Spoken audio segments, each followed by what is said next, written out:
सांगोलला बाजारला गेले वडील की जाताना बी चालत जायचे आणि येताना पण चालतच यायचे। अहो कधी कधी आम्ही बरबडे खाऊन सुद्धा दिवस काढले। ती पोळीला कपडे आणायचे म्हणले तरी एक जणालाच कपडे आणायचे।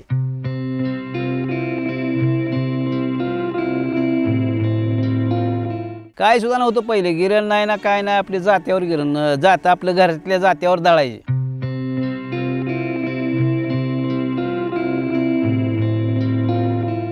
काय मिरच्या असायच्या, मका असायची, गहू असायचा, पुन्हा कडवळ असायची, ज्वारी वगैरे छोटी म्हणजे भिजवता येते तेवढेच आपण शेती करायची। बाकीचे थोडेसं मेहनत करून नांगरट वगैरे करून ठेवायचो। मी सुरुवातीला म्हणजे माझं शिक्षण आहे 5वी पास। मग 5वी नंतर आपली परिस्थिती गरिबी परिस्थितीनुसार मला म्हणजे वडिलांनी बी म्हणले आता तुम्हाला शिक्षण करायचं म्हणले तर आपल्याकडं आर्थिक अडचणीमुळं मग त्याच्यासाठी आम्हाला काय केलं की मी ह्याला कुणाकडं तर काम करायचो। आणि माझा भाऊ एक आहे मधला मोठा, तर त्या भावाला शिक्षणासाठी मी आणि माझा आणखी एक भाऊ, त्या भावाने प्रत्यक्ष आमच्या मावळणीच्या तिथं म्हशी राखल्या। मी ह्याला श्रीपूरला म्हशी राखल्या। तो काळमध्ये एकदम परिस्थिती बी गरिबी आणि त्यावेळेला प्रत्येकाकडं येणं म्हणजे कुठलं नव्हतंच आपलं। कपडे जर आणायचे जर म्हणलं, सध्या जर कपडे आणायचे म्हणलं तर दिवाळीला कपडे आणायचे म्हणलं तरी एक जणालाच कपडे आणायचे। तेच कपडे दुसऱ्याने तेच धुवायचे, दुसऱ्याने घालायचे, परत ती तिसऱ्याने घालायचे। अशा कठीण काळामधून आम्ही दिवस काढलेले आहेत। त्यातमध्ये आई वडील कामाला जायचे। मोठा भाऊ होता ते ऊसतोडीला जायचे। त्या ऊसतोडीतनं जे काय थोडेफार आले की त्यातमध्येच आमचं आपलं कुटुंबचं निवारण करायचो आम्ही। आणि आम्ही सध्या पुन्हा असं मी पण बैल वगैरे हे ते असे आवत हाणायचो, कुळव हाणायचो, मोठ हाणायचो। माळ्याच्या माळ्यामध्ये, मारापूरमध्ये माळ्याचा माळा म्हणतात ना, त्या माळ्याच्या माळ्यामध्ये बैलाचे अक्षरशः मोठ हाणत होतो आम्ही। आणि वडील दार धरायचे। मोठे म्हणजे बैलाचे मोठ जे आहेत का ते असे 10 असायचे, माचाडा असायचे। माचाडावरनं वरून नाडा असायचा, खालून हे सिंदूर असायचा आणि लोखंडाची मोठ असायची। मग ती बैला अशी मागं सारत आणायचे विहिरीमध्ये।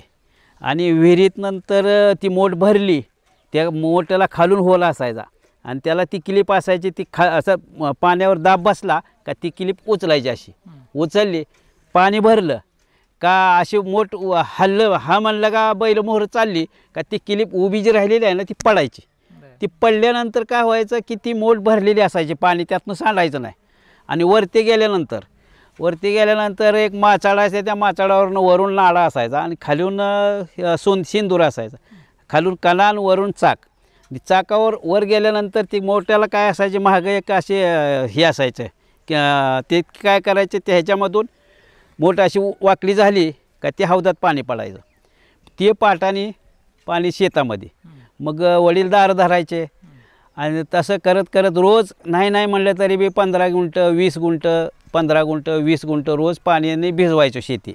किती तास चालायची मोठी ती सकाळी आपल्याला सकाळी जर समजा 7 वाजता जर चालू केली की साधारण 11 ते 12 वाजेपर्यंत हे करायचो। मग त्यानंतर सोडायचो वैरणीने, बैलांना वैरणी हे करायचे, परत 3 वाजता चालू करायचे, परत 6 वाजेपर्यंत असं करत एक अर्धा एकर रोज अर्धा एकर भिजवायचो शेती।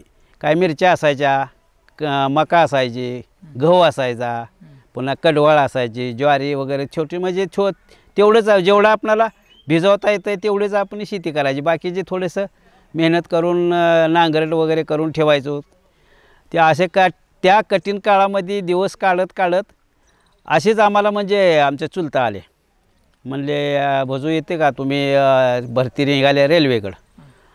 म्हणलं येतो खरं, पण कधी बाहेरचा अनुभव नाही, कधी घर सोडलेलं नाही।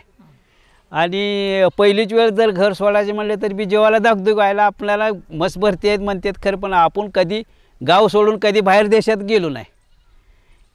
इथून पंढरपूरला कधी आम्हाला वडिलांनी नेलं नाही, कारण तशी परिस्थितीच होती आमची। खूप म्हणजे गरिबी परिस्थिती अशी म्हणलं तर आम्हाला जर काय तर म्हणलं का नाही आम्हाला जायचं आहे पंढरपूरला, आम्हाला घेऊन चला गे, मग ते वडिलाकडे पण पैसे नसायचे. अरे म्हणायचं आता मीच वारीला चालत जातो आहे, पंढरपूरला वारीला चालत जायचं तर मी चालत जातो आहे. आणि मग आपण दोघंजण जायचं म्हटलं तरी बी तू चालून चालून दमचेल म्हणले, थकून जाचेल तू, तुला बी जमणार नाही. मग माझी मीच वारीला जातो. इथून चालत जायचे का? इथून चालत जायचे. सांगोलला जर व्यापार करायला जर जायचे, काय एखादं बकरं किंवा एखादी शिळी वगैरे न्यायची तर म्हणलं ते शिळे हाणत सांगोलला जायचे. सांगोलला तिथनं जरी विकली ती तरी कधी एस टीनं आले नाहीत वडील. कारण का एस टीनं जर आलं तर तेव्हा तिकीट किती असायचं, 2 रुपये 3 रुपये. पण त्यावेळेला ती 2 रुपये वाचवण्यासाठी वडील कधी एस टीनं आले नाहीत. सरळ येताना सुद्धा चालत यायचे. किती किलोमीटर? इथून साधारण सांगोला इथून 30 किलोमीटर आहे. मंगळवेढा सांगोला 30 किलोमीटर आहे. तेवढाच अंतर हिकोंड बी जायचं म्हटलं तर 30 ते 25 किलोमीटर धरून चाला. 1 किलोमीटर कमी झालं समजा. तेवढं चालत द्यायचे. तेवढं प्रत्येक, आता समजा आज रविवार आहे, रविवारला बाजार असतो तिथं सांगोलचा. मग त्या सांगोलला बाजारला गेले वडील की जाताना बी चालत जायचे आणि येताना पण चालतच यायचे. कारण तशी परिस्थिती होती, ते काळच तसा होता त्यावेळेचा की वडील एवढे विचार करायचे की आपले 2 पैसे कुठं वाचतील आणि कुठं वाचवून आपल्या मुलांचा आणि ह्यांचा म्हणजे ह्यांचा पाया कसा भक्कम करायचा. तर ह्या दृष्टिकोनातून वडिलांनी बी खूप मेहनत केली आमच्यासाठी. आणि त्याच्या पाठीमागचा जास्त मोलाचा वाटा म्हणजे माझे मोठे भाऊ, त्यांनी पण ऊसतोड्या केल्या. परत खाणं पिणं काय असायचं पहिलं? अहो कधी कधी आम्ही बरबडे खाऊन सुद्धा दिवस काढलेत. बरबडे म्हणजे गवत असतं, त्या गवताला बारीक बारीक भोंडे येतात. त्यातमध्ये तुम्हाला ते हे माहिती आहे का, आपलं कारळं वगैरे हे माहिती आहे का, त्या कारळ्यासारखे काळे बिया होते. शेतामध्ये असं गवत असायचे, त्यामध्ये बरबडं म्हणजे त्याला भोंड बारीक बारीक बारीक भोंड असायचे. मग ती आपलं जनावराला आपलं गुराला हे ते कसं आपण गवत घेऊन येतो त्या पद्धतीने ते गवत घेऊन यायचो. ती सुकलेला असायचं आणि त्याला बारीक बारीक भोंड असायची. मी ती काय करायची, आमची घरची आई आजी आमची ते बडवायचे ते सुपाने पाकडायचे. पाकडल्यानंतर पुन्हा त्यातलं ती बी निघायची. त्यातली बी आपले ज्वारीसारखे हे, ती ज्वारी असायची पांढरी पण ती असायची काळं. आणि ती दळून आणायची. आणि ती दळून म्हणजे ते बी पहिली गिरण नाही, काय सुद्धा नव्हतं पहिले, गिरण नाही ना काय नाही, आपली जात्यावर गिरण आपल्या घरातल्या जात्यावर दळायचे. आणि एवढे मेहनत करून त्याचं पीठ तयार करायचे, ते आम्हाला भाकरी करून घालायची. बरबडं झालं, पुन्हा ते कासल्या, हे कासल्याचं सुद्धा बीचं आम्ही दळून करून खाल्लेलं आहे. कासल्याचे बी असतात, त्या कासल्याचं सुद्धा बी त्या बरबड्यामध्ये, कारण पुरायचं नाही ना. आम्ही कुटुंब मोठं आमचं आणि त्यांना कुटुंबानं 5 आणि 10 किलोनं किती 1-2 नाही तर 2 दिवसातच संपायचे ते.